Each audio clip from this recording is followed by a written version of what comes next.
See photos, documents, and transcripts for all episodes in the series at pastevidence.com.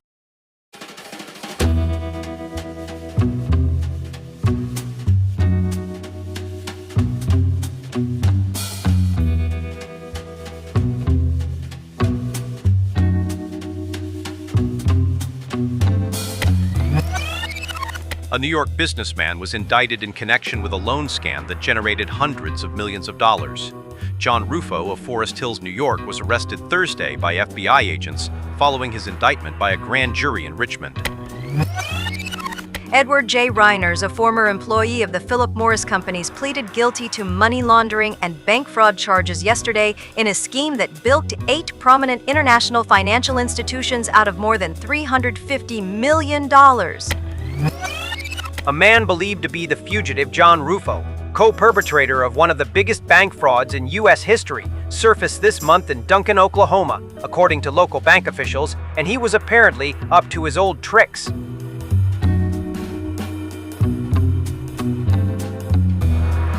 John Ruffo was an ordinary man with an extraordinary talent for deception.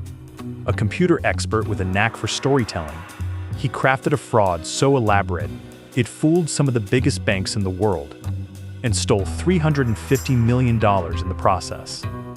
Then, just days before he was supposed to begin a 17-year federal prison sentence, he vanished, leaving no trace. More than 2 decades later, Ruffo remains one of the FBI's most wanted white-collar fugitives. This is The Vanishing of John Ruffo.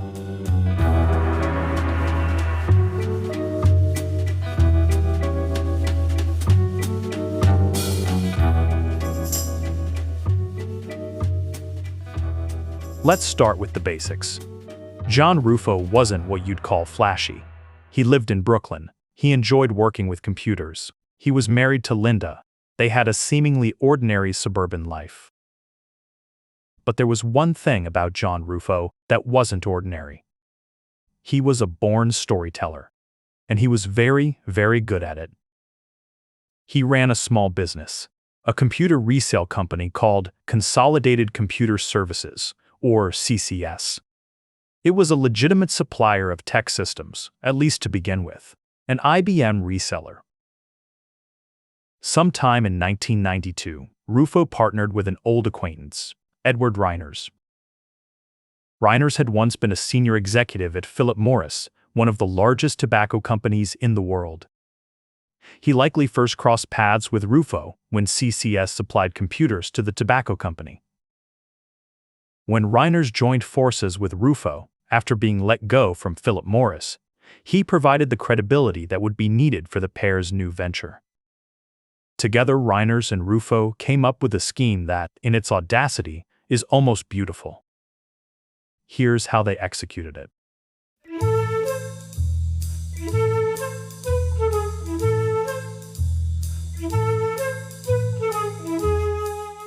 Ed Reiners, slick and confident, walks into a computer leasing company called Nelco. But he's not just any businessman. He's posing as a top executive from Philip Morris. He claims to be the chief operating officer of something called Project Star, a hush-hush operation supposedly researching the long-term effects of smoking and developing a smokeless cigarette. Reiners spins a tale of secret laboratories hidden away in Central America, Asia, and Europe. 5 covert research sites that all need cutting-edge computer equipment to keep the project running. But here's the catch. The entire thing must stay under wraps. Total secrecy, no leaks. So, he asks Nelco for help. Nelco is supposed to acquire and finance massive amounts of high-tech computer equipment for this mysterious Project Star. Sounds impressive, right? Together with Nelco, he convinces several banks to loan millions to buy these computers from Ruffo's company, CCS. The plan? Nelco would act as the middleman, leasing the computers to Philip Morris for use at those secret sites. The banks would wire the money directly to CCS to buy the equipment. After some time, Reiners would assure everyone the computers had been delivered and were up and running. But in reality, No computers ever showed up at any research site. None. Instead, Reiners and Ruffo funneled the money straight into their own pockets, buying real estate, stocks, anything they wanted. And all the while, the banks thought they were funding a legitimate, cutting-edge tobacco research project. To keep the illusion airtight, Reiners insisted on ironclad confidentiality agreements. The banks were told, "This project is so sensitive, you deal only with me. No calls, no questions, no direct contact with Philip Morris." Total secrecy was the rule of the game. Anything else, and the whole operation could come crashing down. The pair knew how to keep the game going. They made interest payments on time, keeping the banks off guard and their suspicions low.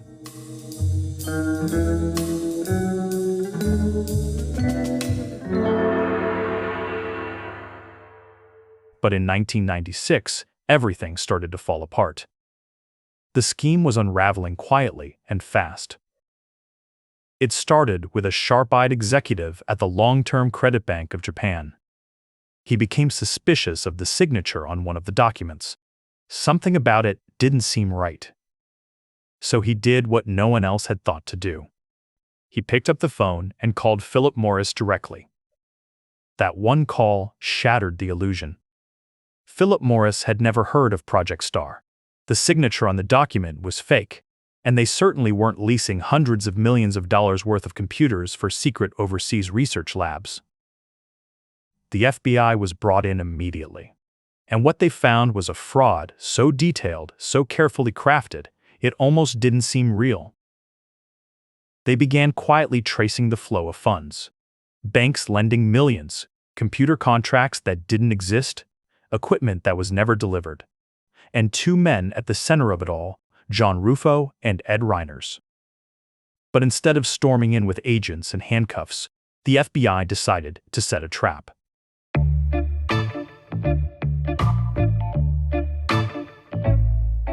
So, they created a decoy office in Rye Brook, New York, just outside Philip Morris's actual Rye Brook campus.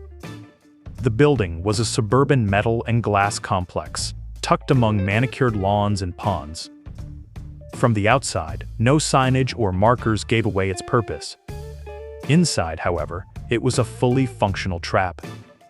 Agents turned a conference room into a fake satellite office for Philip Morris Capital Corporation, complete with undercover officers pretending to be Philip Morris executives. The FBI had Signet and Nations Bank ask for a meeting with Ed Reiners at the fake office. A live confirmation that Reiners actually represented Philip Morris. All to lure in Reiners and get him to reaffirm the con, on tape, in person.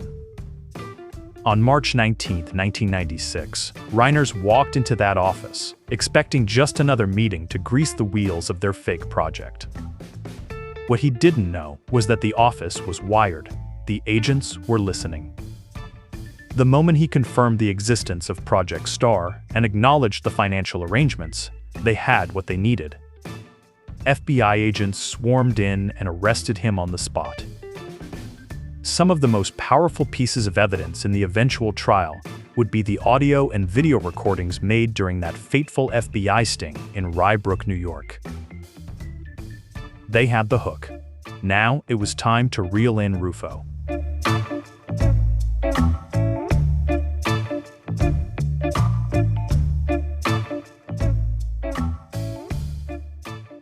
When news of Reiners' arrest reached John Ruffo, he didn't run. Not yet.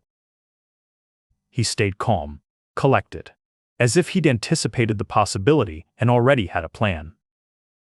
By this point, Ruffo knew the walls were closing in.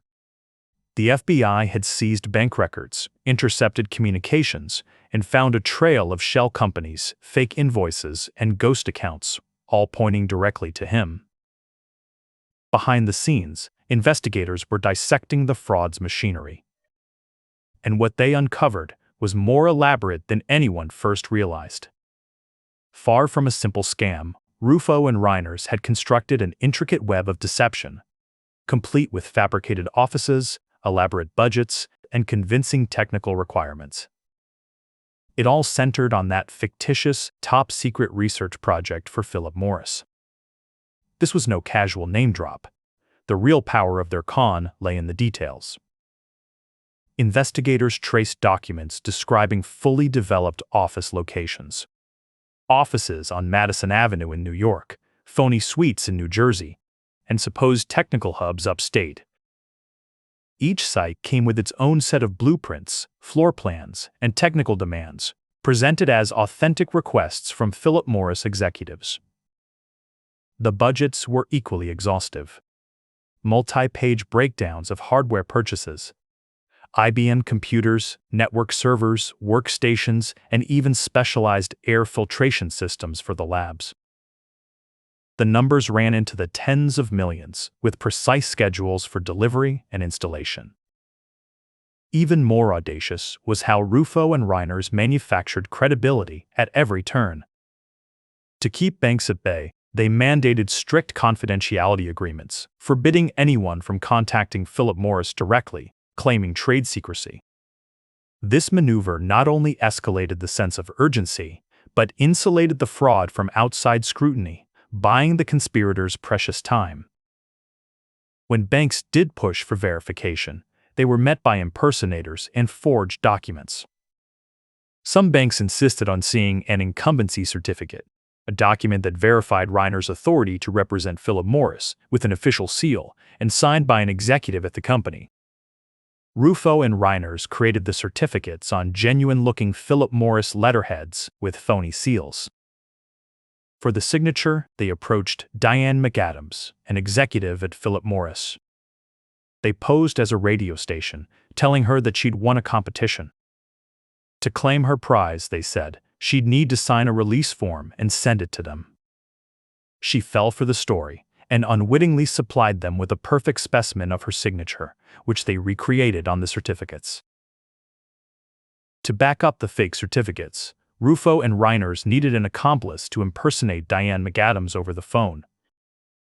Ruffo persuaded one of his employees at CCS, a single mother from New Jersey named Judy Rose Backyman, to play the role. Her conversations with bank investigators sealed the deal for several multi-million-dollar loans.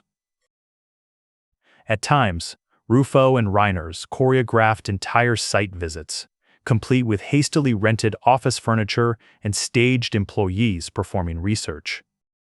Investigators later obtained testimony from participants who said they'd answered newspaper ads for temporary research assistants. These people were brought in, handed scripted lines, and told to dress professionally and move boxes or type at computers. The documentation trail was a masterpiece of forgery, a mosaic of fabricated contracts, purchase orders, and letters on what appeared to be genuine Philip Morris letterheads. They generated phony project timelines and created accounting ledgers to support vast equipment lease transactions.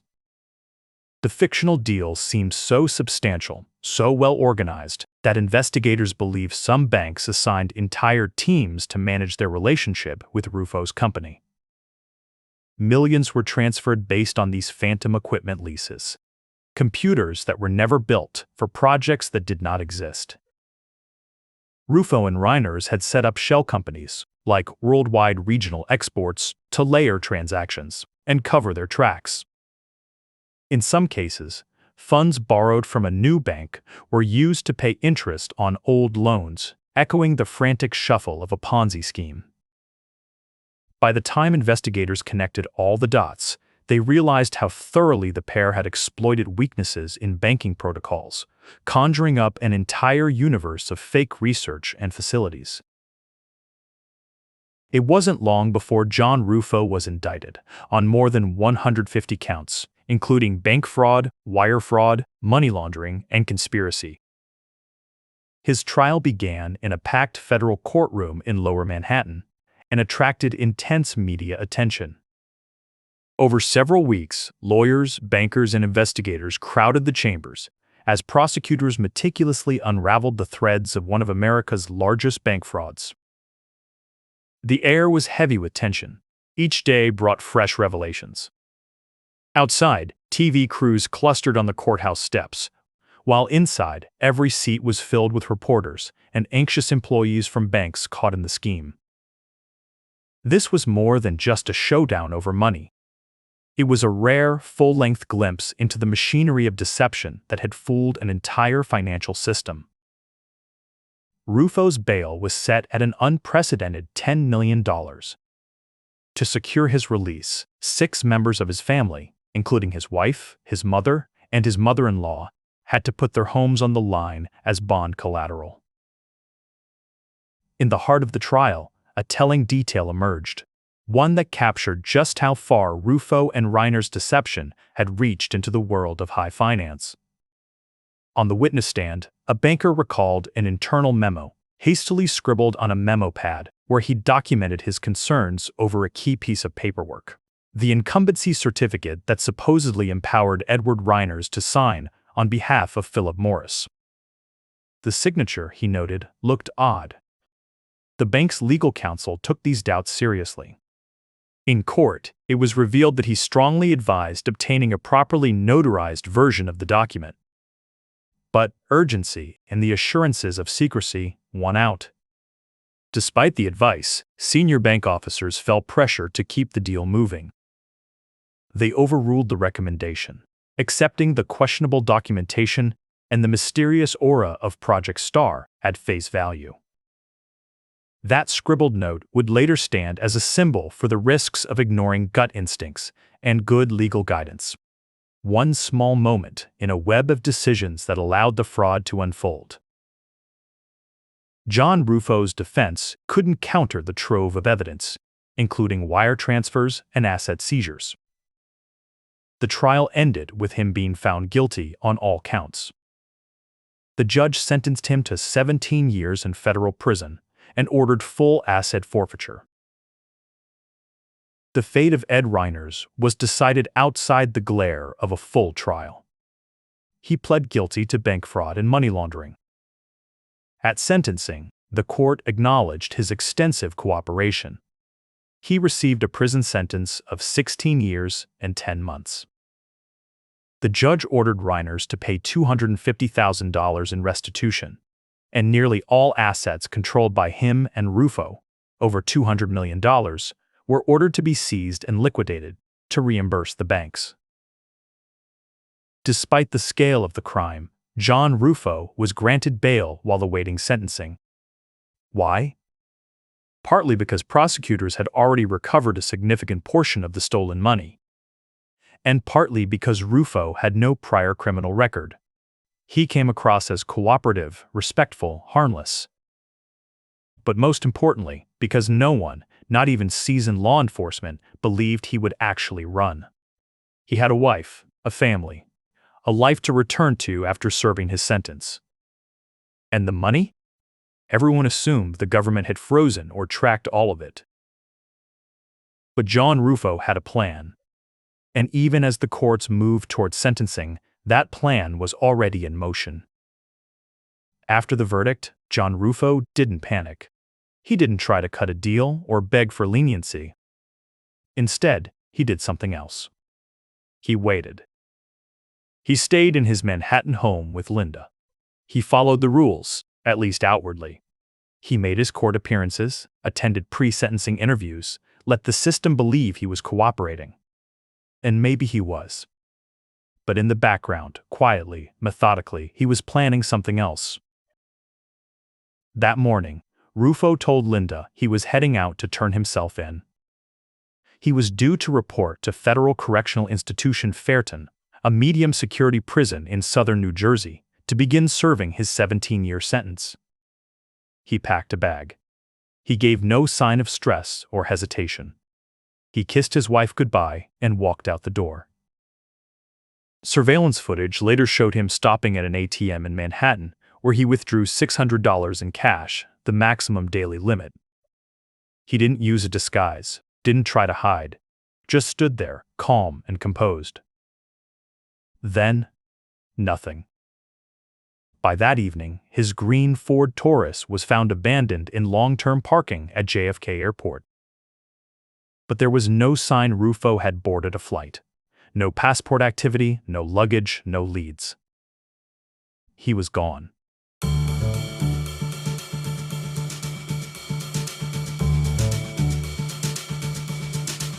The moment John Ruffo missed his prison surrender date, the manhunt began. At first, investigators thought maybe he'd panicked. Maybe he was hiding nearby, waiting to turn himself in, a few days late. They checked hospitals, hotels, local airports. But the moves were too clean, too deliberate. It wasn't a panic move, it was a plan. The U.S. Marshals took the lead. Working with the FBI and Interpol, they began scouring airports, financial records, border crossings. Ruffo's photo was distributed nationwide. Warrants were issued. His accounts were frozen, at least the ones they knew about. But Ruffo had a head start. He'd studied the system. He knew how investigations worked. He knew what red flags to avoid, how to operate just below the radar. Investigators now believed he'd stashed millions in offshore accounts, far beyond what had been recovered in court. Enough to fund not just a few weeks on the run, but an entirely new life.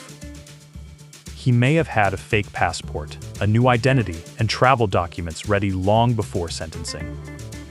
Theories emerged quickly. Maybe he flew out under an alias. Maybe he crossed the border into Canada or Mexico and vanished by land. Maybe he never even left New York, just slipped into the underground and changed his face, his name, and everything else. But one thing was clear early on. He was good at this. He didn't leave digital breadcrumbs. He didn't contact friends or family. No intercepted emails, no hidden burner phones, no sightings. The man who built a $350 million lie had now pulled off something even more impressive. He'd erased himself.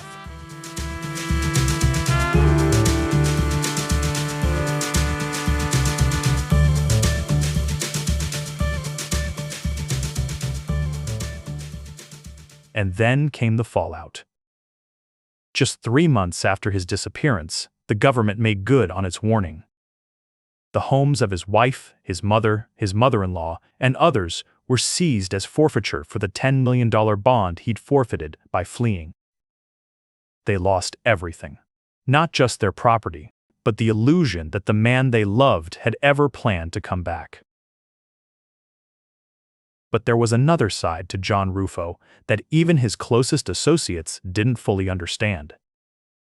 Behind the scenes of his legitimate computer business, Ruffo was living a double life that would make his eventual disappearance all the more mysterious. In the early 1990s, while Ruffo was running his computer company out of New York City, he'd developed a relationship with the FBI that went far beyond what anyone imagined. According to investigators, the Federal Bureau of Investigation had contracted Ruffo and his company for work during this period. But this wasn't your typical government IT contract. Part of Ruffo's business was being used as a front company, with FBI agents actually placed inside the operation to give it legitimacy. The target?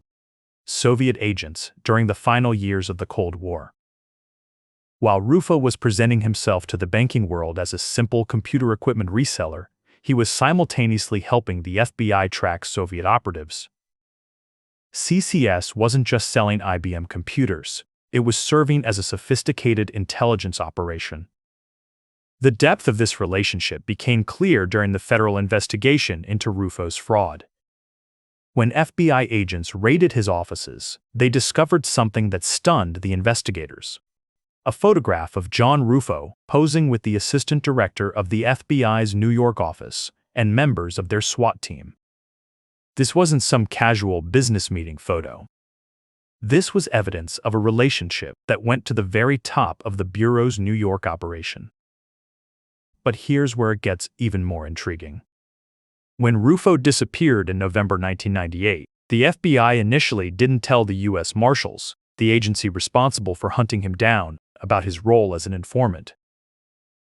Why would they withhold this crucial information? John von Arnon, a former employee at CCS, believes he knows the answer. The day that he did not turn himself in and he left the country, I believe to this day there's got to be somebody in the FBI that helped him escape, he says. Von Arnon isn't just speculating. He worked inside the company during the period when it was serving as an FBI front. He saw the operation from the inside. And his theory suggests something far more sinister than a simple case of bureaucratic oversight. If von Arnim is right, it would mean that someone within the FBI, possibly someone in a position of significant authority, actively assisted one of America's most wanted fugitives in evading justice. But Ruffo's intelligence connections may have gone even deeper than his FBI work. In diaries he left behind, Ruffo spun what investigators call an exotic Cold War tale. He wrote about alleged connections to a Soviet computer engineer whose defection was sought by U.S. officials. Was this just another Ruffo fabrication? The man was, after all, what former Deputy U.S. Marshal Barry Bo Wright described as a pathological liar. He was a fraud guy. Half of everything in his life was a lie, he said of Ruffo. But here's what makes it complicated. Some of Ruffo's stories checked out. ABC News actually tracked down a man who claimed to be the Russian national Ruffo had written about. This person corroborated some of Ruffo's stories, though he denied other claims. But here's the troubling question. If half of everything in Ruffo's life was a lie, as Deputy Marshal Bo Wright suggested, which half was true? The timing of these intelligence connections is crucial to understanding Ruffo's escape. By 1998, when he disappeared, Ruffo possessed knowledge that could potentially embarrass the FBI or compromise ongoing operations. He knew which agents had worked undercover in his company. He knew details about Soviet tracking operations. He had photographic evidence of high-level FBI relationships. In the intelligence world, people with that kind of sensitive knowledge don't just walk away clean. They're either protected or eliminated. When Ruffo fled, he made no mistakes. For a computer salesman from Brooklyn, this was a remarkably professional disappearance, almost as if he'd been trained for it. The U.S. Marshals have been hunting John Ruffo for over 25 years. They followed leads and pursued tips from around the globe, but they've never found him. Maybe that's because they were never meant to. Perhaps we should be asking not just where John Ruffo went, but who helped him get there. Fast forward to April 2001, nearly 3 years after Ruffo walked away from his prison surrender. In Duncan, Oklahoma, a town of about 20,000, a man claiming to be John Ruffo walked into several community banks, trying to open an account and receive what he said was $250 million in wire transfers from Nigeria. The town's chief of police, Ronnie Ward, and local bankers noted the man's East Coast accent stood out in the heartland, making him stick out like a sore thumb.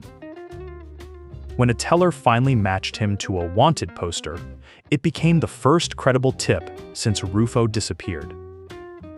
But by the time U.S. Marshals moved in on his motel, he was gone again, vanished without a trace. So how did he end up in Oklahoma?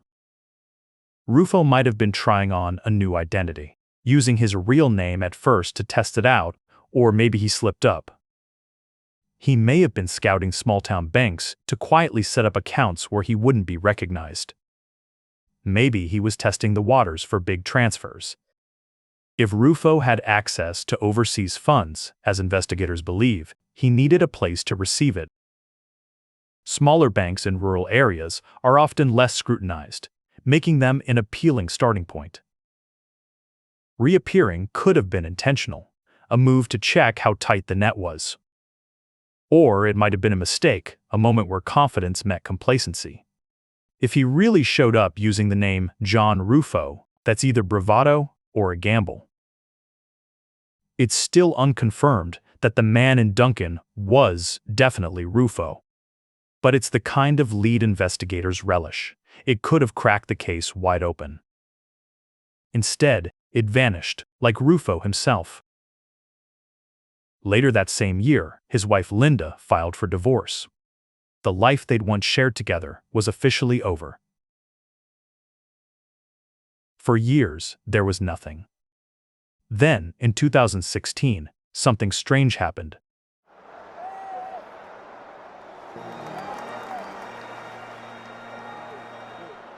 That August, a regular season game between the Los Angeles Dodgers and the Boston Red Sox suddenly became the center of a nationwide manhunt.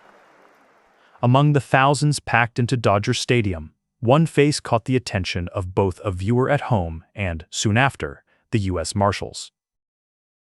Carmine Pascal, John Ruffo's cousin from New Hampshire, was watching on TV when the broadcast cut to a close-up behind home plate. He saw a balding man with a mustache, wearing a blue t-shirt, seated just 4 rows up. Pascal was convinced it was his cousin Johnny. He froze the screen and immediately called the U.S. Marshals. Carmine recalled the moment. "I'm watching, and right behind home plate, they did a close-up of the batter, and there's Johnny. And I said, 'Holy Christ, there he is.' I froze the frame, kept it right in front of me." The tip was rare, one accompanied by video evidence. Deputy Marshal Pat Valdenor, based in L.A., began investigating the fan's identity. "It does look like him. It could be him. So that was my starting point. That was the lead that I got," Valdenor recalled. Marshals contacted the Dodgers, tracing the exact seat. Section 1, Row EE, Seat 10. Directly behind home plate, where cameras often pan. But the investigation soon hit a snag. The original ticket holder had given the ticket away, and, as is typical with coveted seats, the ticket had passed through several hands before landing with the mystery man seen on television. For more than 5 years, investigators pored over footage, chased names, and checked records. But each ticket trace led further from the answer. Marshals released the fan's image to the public as the Dodgers made a run toward the National League wildcard game, hoping a tip might resolve the mystery. In October 2021, their persistence finally paid off. A tipster, after seeing the image circulate in news reports, came forward and provided credible information. Marshals conducted a swift background check and traveled to a Los Angeles suburb to fingerprint the man behind home plate. The results were clear. He was not John Ruffo. There was no match. The Dodgers fan was simply a regular attendee who happened to resemble one of America's most wanted fugitives. For Ruffo's cousin Pascal, it was a moment of dashed hope. For the U.S. Marshals, it was the closure of one of the most frustrating leads in a decades-long pursuit. Yet the investigation was remarkable for its thoroughness, with the Marshals leveraging advanced facial recognition from TV broadcasts and trawling through ticketing records. The sighting was a dead end, but it reignited interest in the case. The U.S. Marshals Service is searching for 58-year-old John Ruffo. He's 5 feet 5 inches, wears contact lenses or glasses, and is a computer expert. In 2021, the U.S. Marshals launched a new nationwide billboard campaign. They posted his face across the country. They offered a $25,000 reward. They re-interviewed family, friends, former associates. His wife Linda still claimed she had no idea where he went. Some investigators believe she really doesn't know. Others aren't so sure. John Ruffo's story isn't just one of financial fraud. It's also a window into a complex, troubled mind. Behind the schemes and the dazzling lies, there's a man with a deeply troubled psychological profile that helps explain how he manipulated everyone around him and vanished. Former Deputy U.S. Marshal Barry Bowright described him bluntly as a pathological liar, but that's just scratching the surface. He believes that Ruffo has the classic traits of someone with an antisocial personality: superficial charm, lack of remorse, deceitfulness, and a readiness to exploit others. Ruffo wove grand narratives about his life, tales of secret CIA work, capture by the Viet Cong during the Vietnam War, and Soviet intelligence collaborations. All of these were designed to impress, confuse, and control. This grandiosity masked a man who thrived on deception. Even those close to him describe a man who was endlessly fascinating, but impossible to truly know. His charm disarmed suspicion, while his lies insulated him from consequences. He wasn't simply running a fraud. He was living a constructed identity, a performance as intricate as the financial schemes he engineered. John Ruffo pulled off one of the most audacious frauds in American history, then vanished like a ghost. But how does someone disappear in the modern age, with every agency and law enforcement group hunting for them?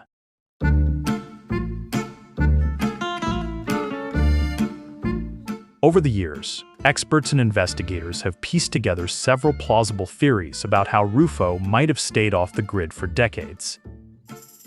It's widely believed Ruffo had access to multiple fake passports and identification documents.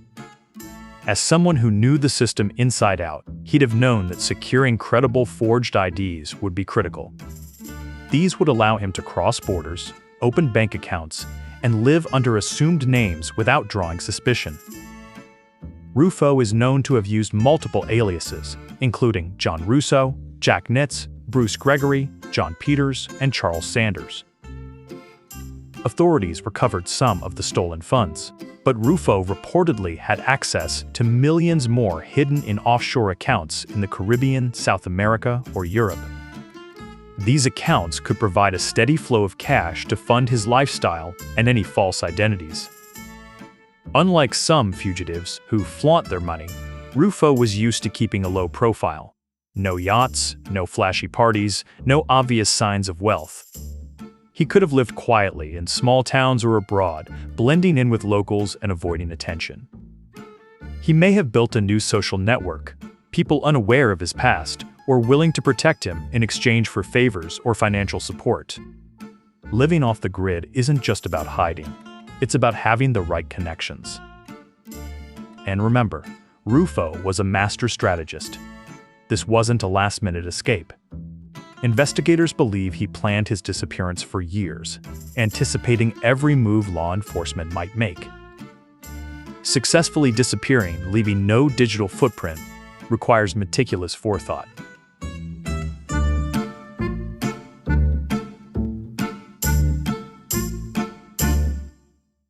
But what of Ed Reiners?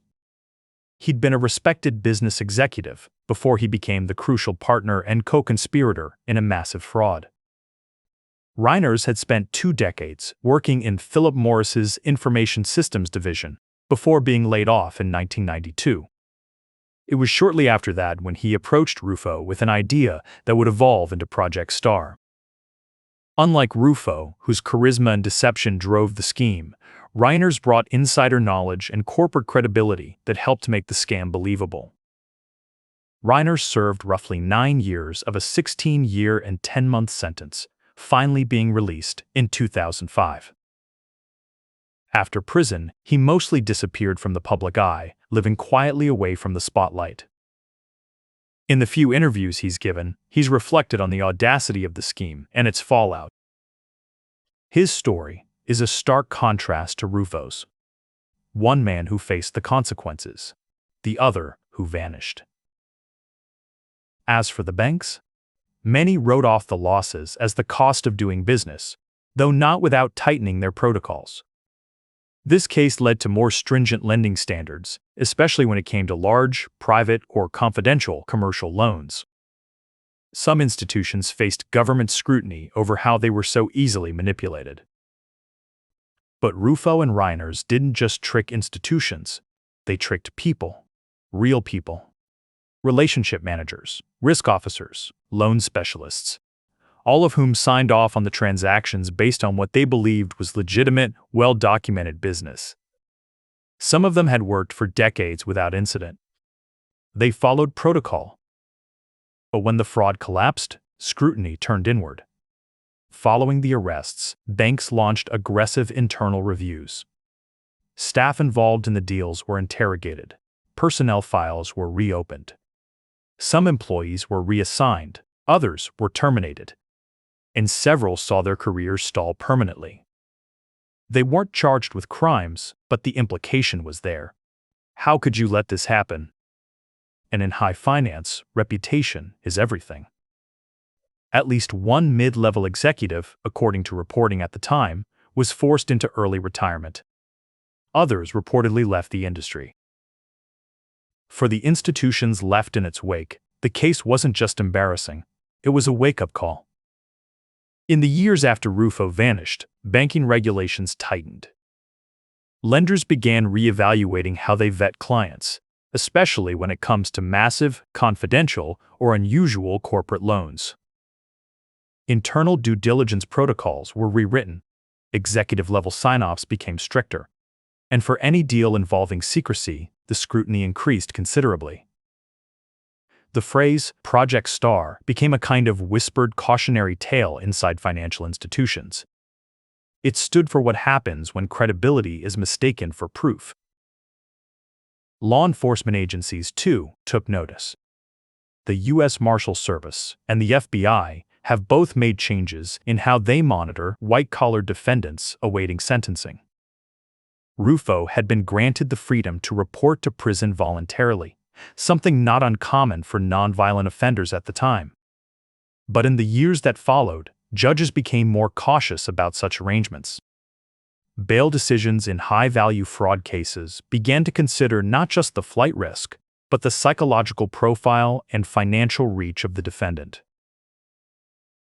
And one more thing changed: public perception. Before Ruffo, white-collar crime rarely captured national attention.